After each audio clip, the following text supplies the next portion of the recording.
اجتمع اليوم المجلس في دورة عادية ليوليوز 2023. تميزت هذه الدورة بالمصادقة وبأغلبية مطلقة على مخطط التنمية الجهوي لجهة قليمي موادنون 2022-2027. هذا المخطط نعتبره ورقة مرجعية جد مهمة، لأنه يعطي أولا يعطي الرؤية الاستراتيجية للجهة في السنوات المقبلة، وفي نفس الوقت يوضح المشاريع التي يمكن أن تقوم بها الجهة في السنوات المقبلة، ويعطي أيضا فكرة جد واضحة وكبيرة على التمويل ديال هذه المشاريع. صدق المجلس على غلاف مالي في 11.9 مليار درهم متعلقة بهذا المخطط، معها أكثر من 96 مشروع وبرنامج.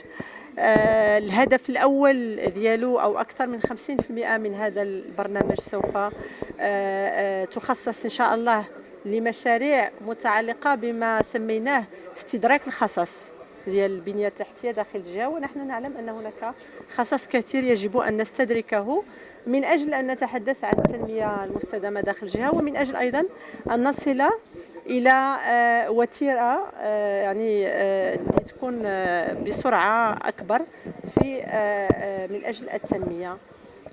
كنتكلموا على مشاريع متعلقة بالماء، بالكهرباء، بالطرق، بالصحة، مشاريع متعلقة أيضا بتقوية القطاعات الاقتصادية كقطاع الصيد البحري أو الاقتصاد الأزرق، قطاع الفلاحة، قطاع السياحة، قطاع الطاقات المتجددة. كنتكلموا أيضا، وهذه مسألة مهمة، على آليات الحكامة داخل الجهة، بما فيها مسألة العقار وتوفير العقار اللازم للمشاريع، بما فيها شركات تنمية مندمجة لإنجاز المشاريع، بما فيها التسويق الترابي، بما فيها يعني تقوية الكفاءات داخل الجهة. وهذه هي المسائل التي سوف تمكننا من أن يعني نقوم بنوع من التحول النوعي للاقتصاد وللتنمية داخل الجهة. ويمكن أيضا أن نقول أننا كنحضروا لمرحلة مقبلة مستقبلية اللي هي ديال الطاقات المتجددة، واللي يمكن البارح كانت حلم واليوم نعتبرها واقع، نظرا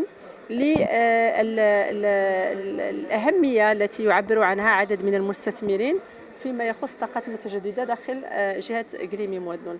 كانت هناك أيضا نقاط أخرى بالإضافة إلى المخطط التنمية الجهوي، خصوصا نقاط متعلقة بتنزيل العقد البرنامج ما بين الجهة والدولة 2021-2023 في قطاع مع وزارة الفلاحة فيما يخص المجازر، وكذلك فيما يخص سوق الجملة. كانت أيضا هناك اتفاقيات متعلقة بالمهرجانات، وهي أول تجربة للجهة، وسوف نقوم إن شاء الله بتغطية جميع المهرجانات داخل الجهة.